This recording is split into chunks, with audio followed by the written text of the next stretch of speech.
Hello, everybody, and happy Sunday. It is Sunday Live one more time with Richard Nongard, that's me, and Scott Sandlin, that's the other guy, sitting in front of the monitor with the HPTI and the ICBCH logo, and our guest tonight, all the way from Carmel, Indiana.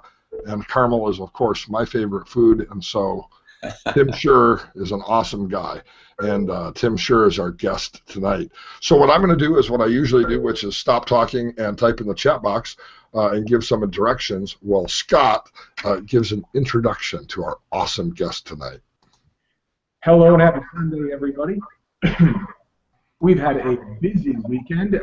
David Snyder, who was our guest 2 weeks ago, was in this room all weekend for the last 3 days teaching a class here at HPTI headquarters. This is the Newport clinic that Richard Clark and I run with a team of HPTI graduates, which is really fun. And then we teach classes out of here. So David Snyder just left, and I'm going to be teaching a lot more classes from here. Normally you guys see me teaching from home, but I want to be doing more here on Sunday nights so we get cooler technology like the stuff behind me. But tonight, in addition to my fantasy football team winning, I am excited because Tim Shurr is our guest. Tim and I have known each other for a number of years through going to the various hypnosis conferences. I've heard him give a keynote at 2 of them, and he's a big deal, awesome guy. But more importantly than him being a big deal, the reason you guys want to hear him talk is because he's smart and candid, and I've always liked that about him. And he's able to speak respectfully and openly about how hypnotists can be successful and provide for their families and themselves without making it sound greedy, which I think is important. So, Tim, thanks for being here. How are you? I'm doing great, Scott. Pleasure to be here. Thanks for having me. Oh, yeah, it's my pleasure.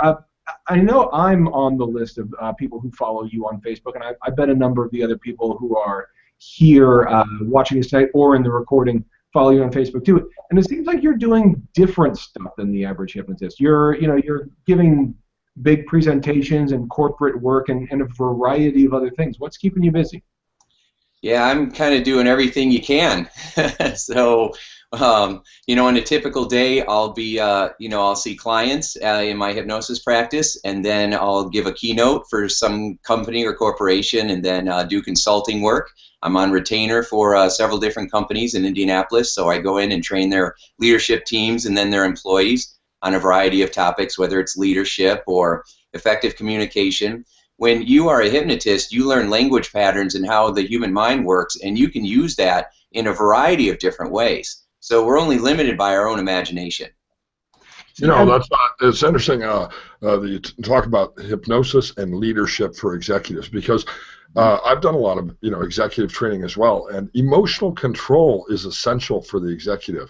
And when I do coaching services for businesses and industry, I'm able to bring hypnosis directly in as a solution, whether I call it hypnosis or not. Sometimes I do, sometimes I don't. Right. And when we first met, I think it was at the IMDHA convention maybe 3 years ago.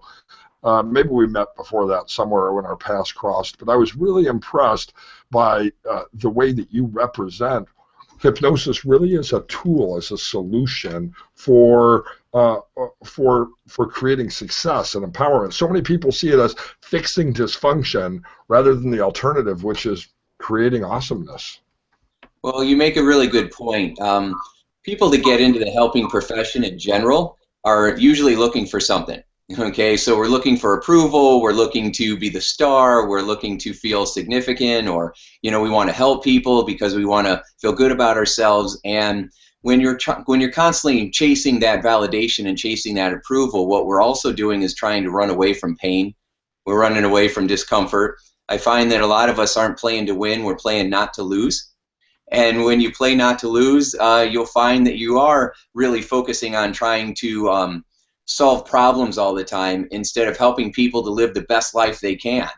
So I really had to learn to shift my approach so that I'm teaching people how to be fully abundant and live their full potential, and that's what people really want. They don't want to solve problems. They want to have more pleasure in their life, more joy, more excitement, more confidence. And if we can, as a profession, focus on showing people how to use their neurology and the power of their mind to create their life by design and get passionate about it, people are going to be really excited, because remember, people don't want to just lose weight or stop smoking. It's what they think they're going to get from doing those things. That's what we've got to provide them.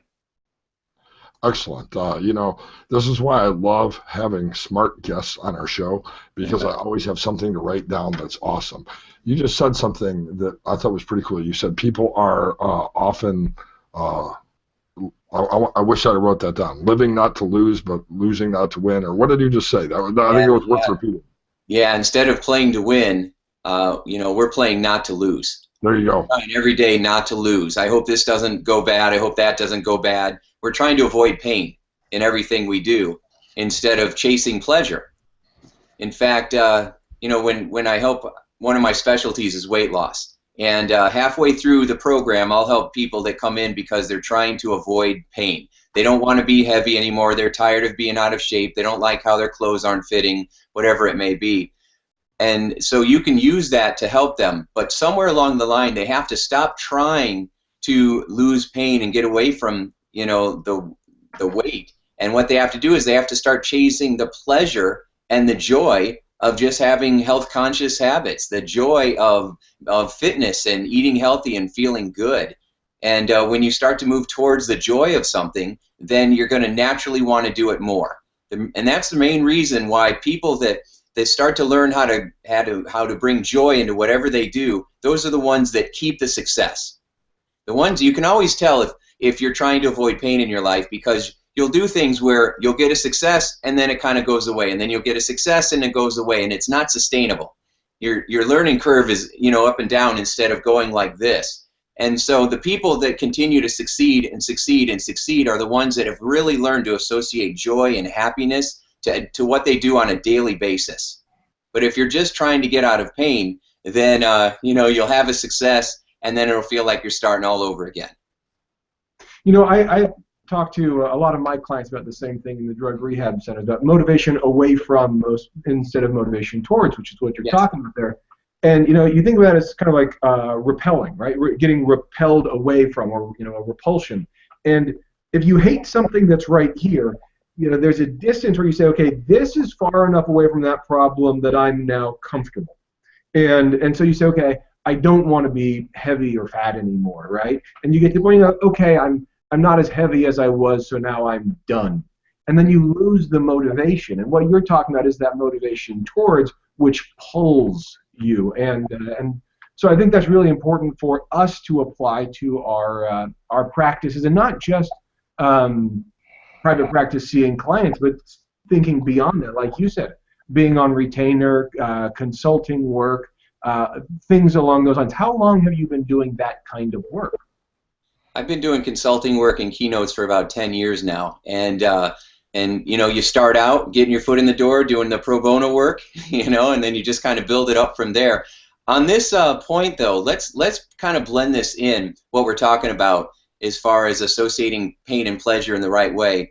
So when I teach sales courses, one of the questions that I ask people, and I've asked a lot of hypnotists and NLPers and coaches and therapists, I'll say, you know, when you think of a salesperson, what comes to mind? What are the words that you use to describe salespeople?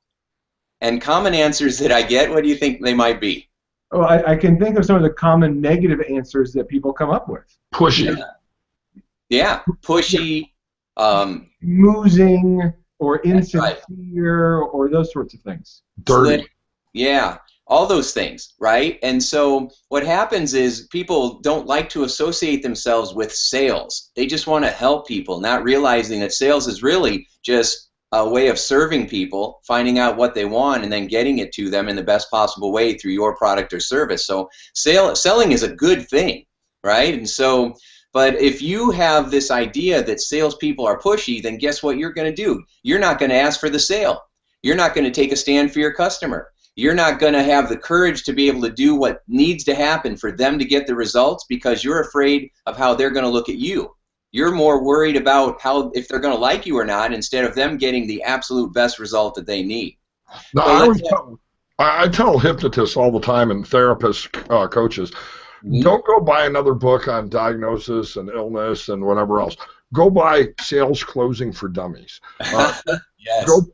And Sales Closing for Dummies, by the way, is a book that I actually do recommend. It's actually a great little book, and it's about $10. But I tell people, you can be the greatest hypnotist in the world, and you can have your phone ring with people with inquiries all day long. But unless you know how to sell, you're never going to be able to fill your appointment book.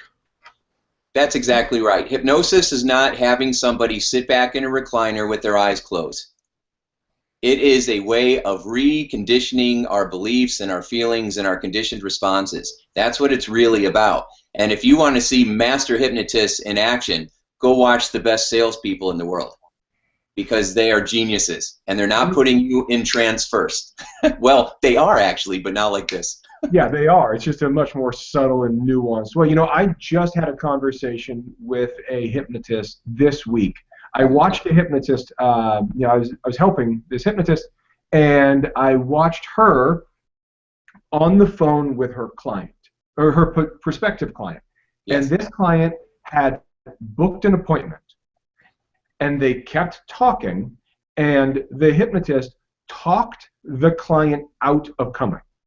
It was the equivalent of, and this is the way I explained it to her, it was the equivalent of being at a bar and getting a girl's number and then talking to her in a way that she says, "Can I have my number back?"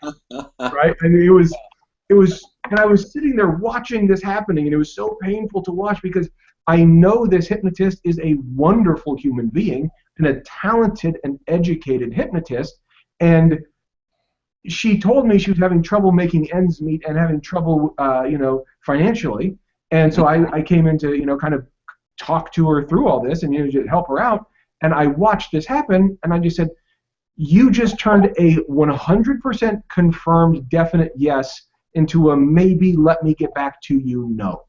Yeah. And because she didn't want to seem like she was a salesperson. Yeah. Well, guess what? She is. Right? She has to be. We're all in sales. We're all trying to sell somebody an idea, a feeling, and so the trick is to identify what your beliefs are. So, your beliefs about salespeople. Also, what are your beliefs about customers? For years I heard buyers are liars, and they can't be trusted, or they want something for nothing. Well, if you believe that, then are you really going to want to hang out with more customers? Are you really going to want to spend your time with these people if you feel like they're just trying to get something for nothing? So you got to focus more on the beliefs that you have about yourself and about others and about what you're doing more than anything else. The biggest thing that people lack is confidence, whether it's customers or it's hypnotists. That fear that we're not enough is what messes us up every single time. So, write down what your beliefs are about salespeople, what your beliefs are about your customers, and make sure that you update them. You should have the tools so that you can just write down what you'd want to believe. The sales professionals are amazing people who care. They're passionate about helping to make the world a better place through their product or service. Right? Okay. Well, that's good. So you just mentioned belief system. Let me interrupt for just a second. So I forgot to say a couple things that are really important here. Every Sunday night we get together, and we get together for the purpose of learning about hypnosis. Scott and I sometimes teach some profound stuff or share some dubious insights, and sometimes we have an awesome guest. Tonight we have Tim Shurr, who's been here for 12 whole minutes, and I've already learned a lot. A couple of things, though. We always have our guest guide everyone through a hypnotic experience at the end of our class. So coming up later on, Tim, who's an expert hypnotist, will be giving you an opportunity to experience hypnosis. And I did put on the front page of the Hypno Store a short course, a mini course, if you want to, that Tim created for sales mastery. And so I actually watched it all because I had to embed the video and I had to post the PDF. And so I read all 43 pages, and I watched the 5 videos. And I also convinced Tim to let us make that available for a whopping $8. Actually, it's less than $8. And so he said, okay. At the top, though, is a link to his awesome course, which is a complete resource in sales mastery. And he graciously agreed to let the HypnoThoughts folks have it for more than $100 off. So those 2 resources are available. But I wanted to mention that every Sunday we get together. If this is your first Sunday, please join us again. And Tim is going to be guiding us later on at the end of our session today through an incredible experience. So let me just say real quick, if you don't know him and his work, spend the $8 and get something real fast. See that his stuff is great, and then if you like it, grab the larger product that he's giving us a big discount on, which is awesome. If you already know Tim, just spend the couple $100 on something that you're going to get all your money back after one client. I mean, it's a no-brainer in terms of price because he's made it so low. But Tim, coming back to what you were talking about, you're really talking about belief change, right? Belief about yourself and belief about others. How much of what you're talking about, either with hypnotists or with the companies you're working with, how much of what you're doing is belief change? Oh boy, I would say like 80% of it is belief change. The beliefs that we have, these rules in our head for how life is and how we're supposed to interact in life, it controls everything. So it doesn't even matter what program I'm doing, whether it's customer service or it's a sales training or it's team building. It's all about giving people feedback about how they're coming across to others and what's going on in their own mind. There's that old phrase that you can't see the label when you're in the bottle. It's hard to be objective with yourself, right? And so, yeah, we want to make sure that the first thing that we do is give people feedback about themselves and help them uncover what those beliefs are, because really you will go as little or as far as you want based on really the beliefs that you have. How responsive are people to that? I mean, are people resentful and they hate hearing that feedback, or is it how you say it that makes them open to it, or are they just so eager to get better results that they'll take anything you say? Yeah, that has to do with timing and how you say things. Okay, so the first thing is timing. So if they're in pain, they're going to be open. If they're trying to get out of discomfort, they're going to be more apt to listen to what you have to say. And if somebody is calling your office or somebody wants to come in and see you professionally, they're in pain, right? Usually people won't make the call to call a hypnotist or a coach unless they've hit threshold. They've had enough discomfort where I've got to make a change. Okay, so part of it is timing. If you just walk up to your next door neighbor and say, "Hey, I noticed," that's probably not going to work. Okay, sure. So, and then the second part of it is how you say it. Remember, in NLP, it's not just what you say, it's how you say it. So if you come across passionate, caring, concerned, you're more focused on helping them and getting them the results they're looking for than what you're going to get out of it. Right. And that was a hard one for me because, I was so broke for so long that in the back of my mind, I was always thinking, I got to get this sale. And energetically, it would come across as like I was desperate. I was needy, right? And you have to come across needless, where you care about the person, but you don't care if you get the sale or not, because you got a million people knocking down your door. Now, you might not have anybody knocking down your door, but you have to have that level of confidence. You have to think as if you're already successful. And then how do you handle this person? And I think it's a very important distinction. So since you brought that up, I mean, you, Richard, and I, all three of us have, a couple bucks in our pocket, but we didn't used to, right? And all three of us have made it, from where we were to where we are through a number of things, hard work, beliefs, and models, and those sorts of things, and learning from others, and hopefully we're all part of paying that forward. If someone in the chat room tonight has less than 6 months experience as a hypnotist, or about a year, right? And they want to be a successful hypnotist, and whatever that means for them, right? And they want to make a difference in the lives of their clients, and they want to be the best they can be, and that also means, running their private practice in a way that is better than just sustainable. If that person is in front of you right now, what do they need to know? What can you give them? So, two things. The first thing is, if you want to make a difference, start by making a difference in your own life. And the best way to make a difference in your life or anybody's life is to believe in yourself. Believe in yourself and believe in the people that you work with.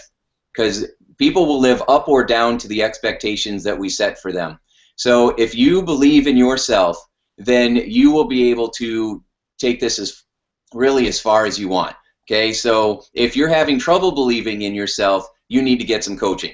You need to team up with somebody and get some coaching. If I have self-doubt, if I'm not really confident that I believe in myself in all areas, can I use self-hypnosis? Are there any techniques or strategies that can help me? I know Get Coaching, and I'm a firm believer that we should do what we ask our clients to do. We ask our clients to hire an expert, so why shouldn't we? But is self-hypnosis a strategy we can use in our own life for that? Of course it is. Absolutely. Yeah, and that's actually a very good point, Richard. So just, there's two things you can do. You can go up to the old chalkboard in your mind, and write down what is the biggest fear I have. And that biggest fear deep down inside is I'm not going to be enough. And then is that really what you want to support? Is that really what you want to believe? It doesn't matter if you feel like it's true or not. Is that something that you want to continue to support? Is that what you want to have happen? And if the answer is no, then walk up to that chalkboard, start erasing it, and just ask yourself, what is it that I do want to believe about myself? I want to believe that I am good enough. I want to believe that I am confident. Go beyond that. I want to believe that I will love myself no matter what, that I will be there for myself no matter what. Those are the things that we need to focus on, because too many times what we say is, I want to believe that others will love me. I want to believe that I won't be abandoned and others will stick around and care about me. It doesn't matter what others do. What matters is what you do for yourself. If you are loving yourself, even when you do the EFT and the tapping, what are you saying? No matter what, I fully love and accept myself. And when we give ourselves that kind of a mental hug, and we know that it's going to be okay, everything changes. Then all of a sudden, we can start making it about us and really focus on the people in front of us. And that's when you start to build your practice, because magic starts to happen. So use self-hypnosis to imagine that new belief, and then imagine what would you do, if you had that belief. What would be possible? And you can also bring in role models. So think about, if you know somebody that's already successful, what would they do in your situation? How would they talk to themselves? How would they hold their body? What would they focus on? What resources would they surround themselves with? So you start to become more creative in your own mind by using role models and somebody who you think would be, really great. So it's kind of interesting how things are going now, but I was doing a lot of ad negotiations because I've run TV and radio and newspaper and blah, blah, blah. And so, but I wasn't a very good negotiator. And so, remember, my background is not in sales or business or corporate America. I'm a kid from a corn town, so I've had to learn all this stuff. So, but I wanted to model Donald Trump because he was really good in negotiations, right? And his art of the deal and everything else. Now, this was before he decided to run for president, so whatever your views are, I don't but I wanted to model somebody at that time, and so I started reading about him, and I started thinking, how would he handle these situations? And I started stepping into that confidence and applying some of that stuff, and the deal started coming through. It actually worked. So sometimes if you have a hard time seeing yourself, being in some of these situations, imagine a role model doing it for you first, and then imagine what it might be to be that person. Just little steps, little things you can do. By the way, I know when people get into politics, it often stilts our perception of them. But I think that we can learn from anybody, regardless of their political flavor. There are people on all sides of the political spectrum who I consider to be excellent role models for success, people who I both agree with and disagree with. So I'm really not too afraid of using some political examples, especially when they weren't a political example at the time. Art of the Deal is one of my favorite business books. Mm-hmm. Mm-hmm. Yeah, absolutely. So, what's the second thing? You said two things, right? Very good. Very good. I'm paying attention. I know. Tip number 2, listen, pay attention, right? That's what you do. Which in itself, that's actually not tip number 2, but it is a very good point, because if you are really good at listening, and you're able to feed back what you're observing, not just by what they're saying, but what their body language is saying. If you can feed that back about people, they will get hooked, because they'll be like, wow, what else do you know about me? All of a sudden, you'll be having a very different conversation with them that other people have with them, which makes you seem more exciting. It's that psychic effect. Somebody tells you a little bit about yourself, and then all of a sudden you're like, well, tell me more. Right? Well, if you're really listening and you're really paying attention to the person in front of you and you're giving them feedback about themselves, they're going to get really interested in what else you have to say. So pay attention. is, it's a biggie. But the second thing that I would do is I would teach somebody the 7 steps to a multi-million-dollar sales process. And I can fly through these steps real quick. But this is what I would teach them. First, build your confidence. Second, wait, by the way, this sounds to me like a time to grab your pen and paper, or if you're like Scott, your stylus and your e-paper. Stylus is right here. See that? There's no tip on that. That's a stylus in hand, ready to go. There you go. So, Tim, I just wanted to give people a heads up because sometimes people get to number 3 or 4 and say, I wish I was writing this down. And so do Carolyn, in real time for everybody else, too. Or you know what? You don't even have to write it down. If you can just, send $7.95 over to HypnoThoughts, and I already took 40-something pages of notes for you. There you go. It's on the front page of thehypnostore.com. That's where Tim's resource is.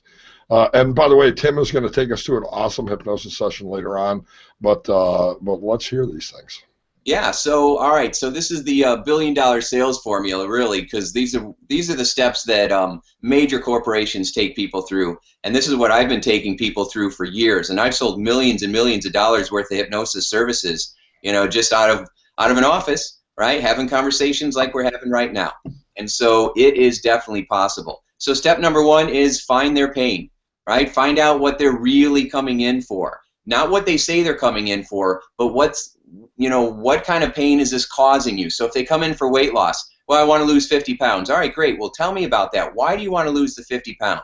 How is it holding you back? What is it keeping you from doing? If they come in and they're like, well, it's not really affecting me, this might not be the client that you want to work with, or you have to manipulate, not manipulate, but you've got to get them to be able to get connected with their pain.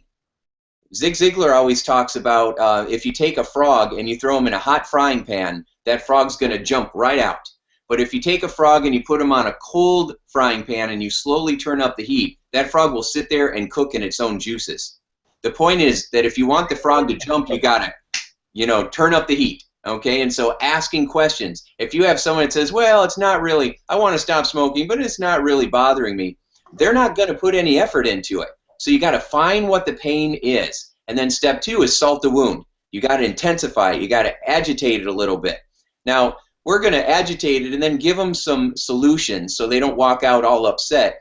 But people have a hard time doing this. They're like, well, I don't want to hurt anybody's feelings. I don't want to. I had a debate one time with some other hypnotists about using pain. And they said, well, you should never use pain. It's unethical. And I said, human beings use pain every single day to motivate them, or because they're trying to get away from something. So we can use pain and discomfort if it's serving our client. It's a classic make it worse, make it better kind of thing, right? Yeah, absolutely. I'm convinced that most of these concepts are predicated on that. Yeah. Absolutely. So you got to be able to find out what the pain is, and then you agitate it a little bit. So what's going to happen if you don't make these changes? Who else is it affecting in your life? So I helped this woman stop smoking the other day, and I do a 3-session program, and we're in session 3, and she was still having that one cigarette. She wasn't letting it go. And I tried a variety of things to try to find that extra agitation, that little bit of leverage to get her to finally hit threshold where she says, all right, that's it, I'm done. Okay, and what it was she has a 13-year-old son. And I said, here's what I want you to do. Tomorrow night, when you get upset or stressed, I want you to go on the back porch, and I want you to light up a cigarette, and I want you to invite your son out there with you, and I want you to light one up and put it in his mouth and one in your mouth. And then you guys can smoke it together because one's not that big a deal. And she freaked out. She was like, what? It's like, I would never. And all of a sudden, her body, she got congruent. We found the leverage. We agitated her enough for her to go, no. And as soon as she said no, she made the shift. Right? It was in that moment of magic that she decided she was a non-smoker. And I don't like the term non-smoker. I like someone who breathes only fresh, clean air. Right? Because if you hear non-smoker, you still hear smoker. Okay? So we want to find what it is that that's agitating them. And then we go into step number 3, which is find the solution. Okay? Provide a solution. There was an old sales model that said, find their pain, agitate it, and then if you want out of pain, you got to buy my product. Okay, and that was the old way of doing it. But now with the age of the internet and people feeling like they can just Google anything and get all kinds of free stuff, they don't really want to, they don't feel like they need to, they can get it for free, which, sometimes that free advice can cost you dearly. So unless you're on HypnoThoughts, then the free advice is pretty awesome. There you go. Look at that, huh? Yeah, there's some bad advice on HypnoThoughts, yeah, too. there is. There's some bad advice on HypnoThoughts every once in a while. That's why I gave the thumbs down and thumbs up buttons. Oh, there you go. There you go. But anyway, keep going. So we want to make sure that the new sales solution and the way to sell by serving and with integrity, which is what you guys are all about, and me too, is find the pain, agitate it, and then give them some solution. Give them some relief. And the relief might be just giving them insight and awareness as to why they're struggling. They might not realize that they've associated massive pain to all the activities that would get them healthier. They might not realize how they're focusing more on what they don't want than on what they do want. They might not realize that they are making their goal seem so far away that they're never going to get there. And so just giving them feedback and awareness about themselves is valuable. Be willing to share and give the best that you have. Sometimes people are afraid that, well, if I give them the best I have, they won't come see me. Well, no, if you give someone value, they're going to want to see you more. If they take something and run, they weren't a client that you wanted anyway. You want your office full of great clients. And so you focus on giving the best you have. If you hold back and you give them your mediocre stuff, well, shoot, then all they're going to have is mediocre stuff from you, and they're going to think that's all you've got. Give them the best you have.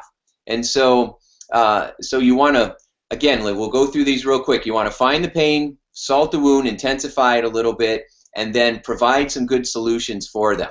And those 3 steps are really great. And then the next ones are like social proof. Okay, so social proof means, have other people gone through your program? Have, if you don't have any testimonials yet, then make sure you start collecting them right away. But if you don't have testimonials, go on the internet and find all the people that do have testimonials. And just say, hey, hypnosis has been shown to work to help people stop smoking or weight loss. The Vatican approves it. They teach it at Stanford and Harvard. The military uses it. Oprah says thumbs up. Dr. Oz has it on all the time. Ellen DeGeneres stopped smoking using hypnosis. So you can use social proof by celebrities going to it. Okay, so that people want to feel like, well, you've already done it and it works, so maybe I can do it too. The biggest fear that your customer has is that they're going to get screwed over. That's their biggest fear, that either they're going to do it and you're promising something that you're not going to deliver, or they're afraid that your program is great and they're not going to measure up. They're going to let themselves down. And if you can vaccinate against those 2 fears, then you're going to have yourself a client. So you give them some social proof, then you take away the risk, which is one of the things that we're doing even with this $8 program. If you go through all of that material and feel that somehow your $7.95 was not, well invested in this program, I give you money back, all right? Or you guys will give the money back, right? You'll take your $8 back, and we just won't talk to you anymore. Right. You can We'll still talk to them. buy a meal at McDonald's with your $8. If you read this material and you don't learn something from it, I'm not talking to them anymore. That's not the person who I want to hang out with. I'm hanging out with successful people because you are who you hang out with, right? Yeah. I've heard it said, I don't know if this is true or not, but your income is the average of your 5 closest friends. That is a fact. I moved into a more expensive neighborhood than I wanted to move into, by like $150,000, but I just bit the bullet and did it because I wanted to be around all these other people. And I'll tell you, it's really hard in the beginning because if you try to keep up with the Joneses, it's a mistake, right? However, when you are hanging out, there's an old thing that says that your net worth is equal to your network. Your net worth is equal to your network. So when you are hanging around with other people who are a little bit wealthier than you, or a little bit happier than you, or a little bit healthier than you, a little bit happier in their relationships than you, then if you're hanging out with people like that, then that is something that's going to rub off on you, and suddenly you're going to be one of those people, and you're going to have people coming up to you asking for advice. But if you look at those people and you feel intimidated, or you get angry at them and jealous, and then you talk smack about them, then what you're doing is you're telling the universe that I'm not one of them, and then you won't be. Yeah. It comes back to that confidence thing, right? Yep. You got to fake it till you become it. So we find the pain, we salt the wound, then we provide some solutions. We give them something of value first, make them want more. And then we provide some social proof so they know, hey, others are doing this and it works really well. Then we can take away the risk. We have a stay with you guarantee, or we have a 60-day money back guarantee, whatever it might be for you. And then a call for action. You have to ask for the sale. And by the time you've done all these other steps, that should be a very easy process. So is this something you want to do? And I'm very congruent, and I'm expecting them to say yes. My whole body's saying yes, this is what you want to do, right? It's obvious. You came here, we went through the steps. It's obvious that this is going to better your life. You're going to have a lot of pain if you don't move forward, because the cool thing about our profession is that we work with what's going on in here. And when it comes to achieving goals, it's all what's going on in here. If someone comes to you for weight loss, for example, there ain't a diet out there that's going to work if they don't change what's going on in here. All the diets will work if they change what's going on in here. So if they go to you to become thinner and they don't sign up, where in the world are they going to go? They've tried everything else. Where are they going to go to change this? If they come to stop smoking and they say, well, I don't know, let me think about it. Think about what? Think about using patches, pills, and gums? That's focusing on the body. This is what's going on in the mind. There ain't a pill that's going to change a habit. And notice the way that I'm talking to you right now is exactly how I talk to them. I'm taking a stand for them. I get passionate about it. I'm drawing the line. We're either going to work together or they're not going to like me. Okay? And I'm a really nice guy, really care about people, but I am pushing them. And I'll tell you why. People have more pain associated with their money than anything else. So they will die from lung cancer if they think it's going to save them $600. That's insane to me. And what you got to do is you got to be so passionate that they will. I've literally had people change their mind and like, you know what, I want to do this. I'm like, what changed your mind? And they're like, well, you seem to believe in it so much that I just assumed you were right. Yeah. That's the conviction you want to have. That's being congruent, right? That's exactly right. That's exactly right. The other way of expressing that is the old computer term WYSIWYG. What you see is what you get. Well, it also goes back to your first point before you did the 7, the first thing about belief, right? You're demonstrating on step 7 the thing you talked about on step 0. The only way you can do what you said is if you already done that first piece of advice. If you already demonstrated to yourself and the world that you really mean this, and you're here to make a difference and help people, and you're not here just to not lose. And when you have that belief, and you've made it through all those other steps, and you know that this is a good product, a good service, a good fill in the blank, of course you feel good about, pulling the person kicking and screaming towards their success if you need to. Awesome. Now, every Sunday night we get together to talk about hypnosis. We hopefully have some awesome guests, like tonight, Tim Shurr. I knew that when we scheduled Tim that it would be a sure thing. So, Tim's never heard any of that. Thanks, Richard. Yeah. Good thing we don't have Juan Acosta on because he's one of a kind. Oh, no. Anyway, but Tim is going to guide us through a hypnotic process. He'll give you a chance for an experience, to experience hypnosis, and hopefully some suggestions that relate to what he's talked about tonight. Every Sunday night we get together to talk about hypnosis, to share some ideas, to have some wonderful guests, and to ask questions and interact in our little chat box, which, by the way, obviously is back this week. It crashed last week. I broke the code. But Tim, are you ready to guide us through a process for 5 minutes or 7 minutes or so? Sure. Yeah. Richard and I are going to shut down our mics and webcams, so don't worry that we disappear. That's not a connection issue. We're just hiding. Okay, sounds good. All right, friends. Well, go ahead and sit back then. Relax. Close your eyes. Take a nice, slow, deep breath in, and then slowly let it go.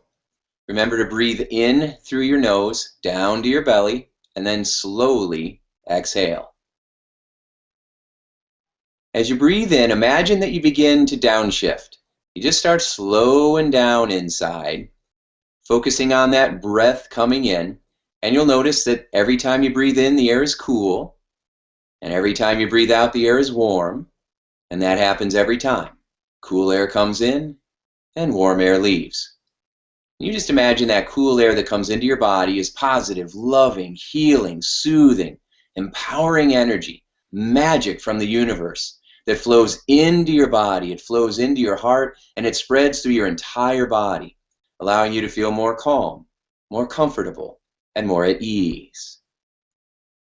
And every time you exhale, that warm air that leaves your body, imagine that's any tension or stress that you've bottled up, any negative thoughts, worries, fear, doubt, pressure. Just imagine scooping it up and sending it away, making room inside for more and more of that soothing, healing, empowering energy that you continue to pull into your mind and pull into your body with every relaxing breath you take. Now, as your body starts to unwind, just kind of mentally, quickly in your mind, relax all the muscles in the back of your head, down into your neck, and across your shoulders. Let it flow from your shoulders down into your arms, into your fingers. Create that feeling of lightness or heaviness. Some people will feel like they're just kind of floating. Others feel like their body's made of warm, wet, heavy sand. Whatever you experience will be just right for you.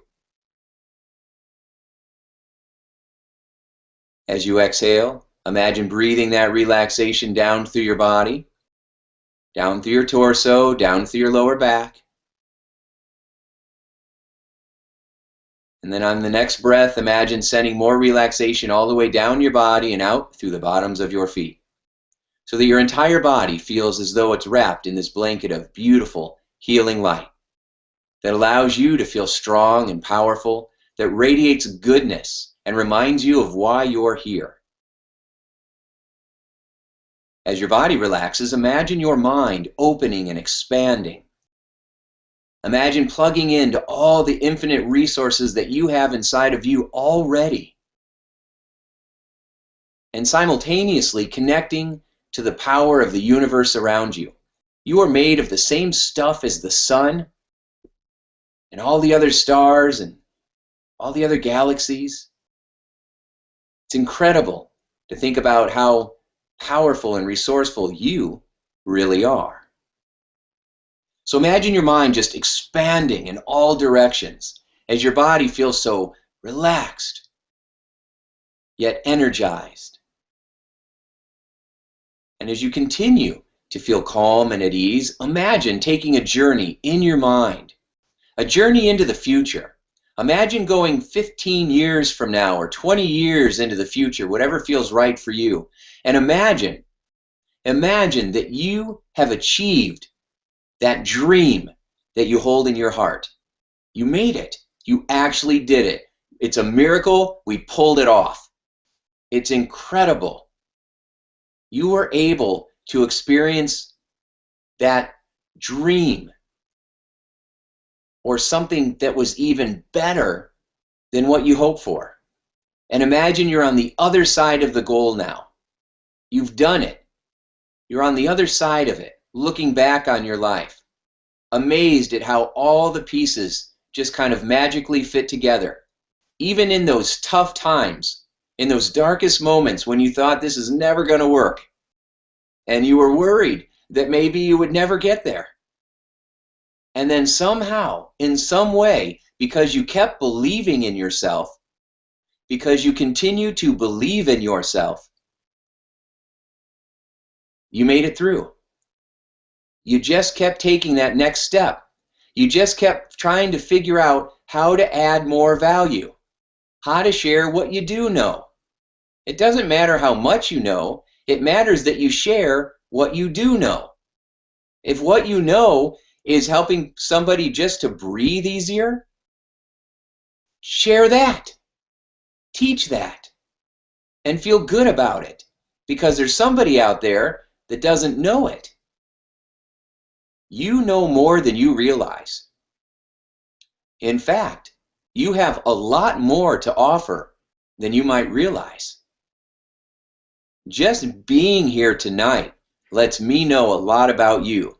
You're someone who cares. You're someone who's intelligent. You're someone who is wanting something better. You are somebody who is willing to do what it takes to get what you want and to help others get what they want. Anybody that has those qualities, those are dream makers. You are a dream maker. You're someone who dreams and then makes those dreams come true. So imagine what it's like being on the other side of your success, where you have done it. You've reached your goal. You have financial success, so your bills are covered and you feel comfortable. You are helping lots of people, and you have helped lots of people over the last decade. You feel like you have really contributed and added value, and it gives you a sense of personal pride. When others talk about you behind your back, they say loving, supportive, encouraging things about you. They know that you are someone who makes a difference. You look back on all the successes, all the challenges, and all the things that didn't work out. You realize that there is no failure, there's only feedback. Only feedback. And you use that feedback to create your next victory. The only thing that you have now, the only thing that would be really cool is if you could have taken this knowledge that you have and applied it to the journey so that you could have relaxed more and had more fun and enjoyed more of the challenges. If you could have just enjoyed the trip a little bit more, it would have made it perfect. Well, here's your chance. Let's imagine that you're going to take what you now know, you're going to take it back to you 10, 15 years, 20 years back in the past, back to 2015, way back then, and you're going to apply it. Because you realize it's not just the destination, it's not just having more money or all the stuff that goes with it. It's finding the joy, having the fun, feeling like you're contributing each day. That's what matters more than anything else. So now let's just imagine that in a moment, as I count from 5 down to 1, you're going to open your eyes. You'll be back at 2015, ready for 2016 with all of that knowledge, with all of the knowing that you are a success, that you have done it, that you have turned your goals and dreams into a reality. And now you'll open your eyes with a new feeling of zest, of excitement, of enthusiasm, because you're ready now to enjoy the journey. You're going to make it fun, you're going to offer value, and you're going to teach whatever you know up to this point. And then you'll build upon it, and it will be good. Beginning with the count of 1, imagine coming back from the future now, back all the way to this present moment. 2, 3, 4, and 5. Eyes open, feeling great. And welcome to your success. That was awesome, Tim. That was great. Thank you. 3s in the chat room for Tim Shurr. 3s mean clapping for some reason in the chat room, Tim. That's a very good sign. Yeah. Well, thank you. I'm clapping back for you. Well done. Every Sunday night we get together to talk about awesome hypnosis stuff and to experience hypnosis. And Tim Shurr, you've been one of my favorite guests so far. Thank you. Thank you. I appreciate that. Guys, remember, if you don't know Tim, just spend $8 real fast. And if you saw what he can talk about, you see the insights and the success he's got, spend $8 and take a look. It's really good. If you already know that Tim's awesome, like Richard and I know that Tim is awesome, click up there. You know, spend a couple $100 and your first client's going to pay for it. It's a really good investment. And as you guys know, Richard and I have been doing a big push on helping get different perspectives on this show and doing it in a way that's going to give you guys the tools to succeed, because the more of us that are successful, the more of us that are successful. Jason Linett says that, and he's right. So just go for it. Check it out. And as I always say, keep sending in the requests. Keep giving us questions that you want answered. Keep telling us about guests that you want to hear from. Keep giving us topics you want Richard and I to talk about, because as I always say, this is your class, this is your show, this is your Sunday Live, and we're just happy that you guys are still so engaged and so interested. So keep up that momentum of giving us the suggestions. We've got a couple people on deck that are going to be really fun. So thank you for the requests and suggestions and the emails. Thank you, everybody who's been participating tonight. If you have any questions for Tim Shurr after tonight, hit him up on Facebook or send him a message at timshurr.com. Thank you, Tim. Yes, thank you so much. Yes, thanks, guys. I appreciate you having me on, and thanks for everybody that tuned in tonight. I hope to see you soon.